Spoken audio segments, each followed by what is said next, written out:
ரஜினிகாந்த் அவர்களுடைய கூலி திரைப்படம் ஃபர்ஸ்ட் வீக்கெண்ட் கலெக்ஷன் முதல் 4 நாட்கள் எவ்வளவு கலெக்ஷன் பண்ணிருக்கு. ஸோ யார் யாரெல்லாம் அடிச்சு ஓட விட்டுருக்கு, யார் யாரெல்லாம் கதை இருக்கானுங்க, எல்லாமே இந்த வீடியோல பேச போறோம். லைக் பண்ணி, ஷேர் பண்ணி, சப்ஸ்கிரைப் பண்ணி சப்போர்ட் பண்ணுங்க.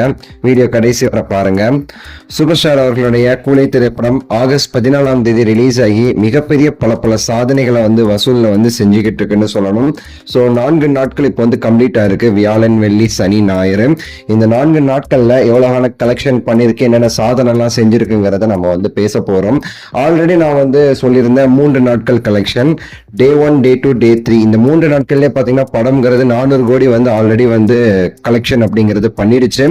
இப்போ 4வது நாள் கலெக்ஷன் அப்படிங்கிறதுமே சரி சிறப்பா முடிஞ்சிருக்குன்னு சொல்லணும். இந்த 4 நாட்கள்ல பாத்தீங்கன்னா இந்த கூலி திரைப்படம் பாத்தீங்கன்னா 500 கோடி அப்படிங்கிற அந்த ஒரு மார்க்கை கிராஸ் பண்ணிருக்குங்கிறதா நிதர்சனமான உண்மை. ஸோ 5 நாட்கள்ல என்ன வரப்போகுது, இந்த திங்கக்கிழமைங்கிறது நம்ம நாளைக்கு பார்க்கலாம். இந்த 4 நாட்கள் தான் இம்பார்ட்டன்ட் ஆக்சுவலி. ஏன்னா திங்கக்கிழமையிலேருந்து ஒர்க்கிங் டே ஆரம்பிச்சிடும். வசூல் டிராப் ஆகி அப்படியே ஸ்டெடியா அப்படியே போகுதா இல்ல டவுன் ஆகுதாங்கிறது நம்ம அந்த வியாழக்கிழமை தான் நமக்கு கிளீனா தெரியும் வைங்களேன்.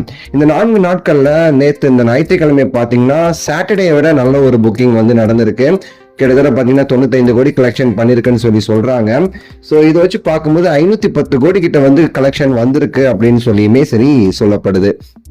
சூப்பர் ஸ்டார் அவர்களுடைய வேட்டையன் திரைப்படம் 400 கோடி கிட்ட கலெக்ஷன் பண்ணிருந்துச்சு. அந்த படத்துடைய வசூலை இப்போ பிரேக் பண்ணிருக்கு. மற்ற வடைகள், சில வடைகள் கலெக்ஷன்ஸ் இருக்கு, கோட்டு அப்படி இப்படின்னு சொல்லிட்டு அந்த வடைகளையுமே செருப்பால் அடிச்சு பத்தி விட்டுருக்கு. விக்ரம் படத்தோட கலெக்ஷன், பொன்னியின் செல்வன் சொல்லிட்டு பல படங்களோட கலெக்ஷனை இப்போ ஓட விட்டுருக்குன்னு சொல்லணும். கபாலி திரைப்படம் 525 கோடியிலிருந்து 600 கோடி கலெக்ஷன் பண்ணிச்சு. இப்போ அந்த ரெக்கார்டு பாக்கி இருக்கு. ஜெயிலர் திரைப்படத்துடைய கலெக்ஷன் 650 கோடியிலிருந்து 700 கோடி, அந்த கலெக்ஷன் பாக்கி இருக்கு. 2.2 திரைப்படம் கலெக்ஷன் இது பெருமாங்கிறது கொஞ்சம் லைட்டா ஒரு இதா தான் இருக்குது. 800 கோடி அது கலெக்ஷன் பண்ணிருக்கு பாத்தீங்களா. அதாவது அபிஷியலா சொல்லாதனால 800 கோடி, அவங்க சொல்லியிருந்தாங்கன்னா அது 1000 crores. ஏமாத்திட்டானுங்க, நம்மளுக்கு ஏமாந்து பழகிடுச்சுன்னு வைங்களேன். ஸோ அதை இது சர்பாஸ் பண்ணுமோ அப்படிங்கிறதுமே சரி கொஞ்சம் டவுட்டா இருக்குது. நீங்க கேப்பீங்க நான் லியோவை சொல்லணும்னு சொல்லி கேட்பீங்க. அது ஒரு ஃபேக் கலெக்ஷன் தான் லியோங்கிறது. என்னதான் அது ப்ரொடியூசர் அப்படி எப்படின்னு சொல்லி போட்டாலுமே அது ஒரு ஃபேக் கலெக்ஷன். எவ்வளோ 600 crores சொல்லி அது லியோ சொல்றாங்க. அதை இந்த வீக்கெண்டுக்குள்ள, அதாவது அடுத்த ஞாயிற்றுக்கிழமைக்குள்ள இது தாண்டிடும்னு சொல்லிட்டு எதிர்பார்க்கப்படுது. பார்ப்போம். ஜெயிலர் கலெக்ஷன் இதெல்லாம் பாக்கி இருக்குதுங்க. மற்ற எல்லா கலெக்ஷனுமே அடிச்சு ஓட விட்டுடுச்சு.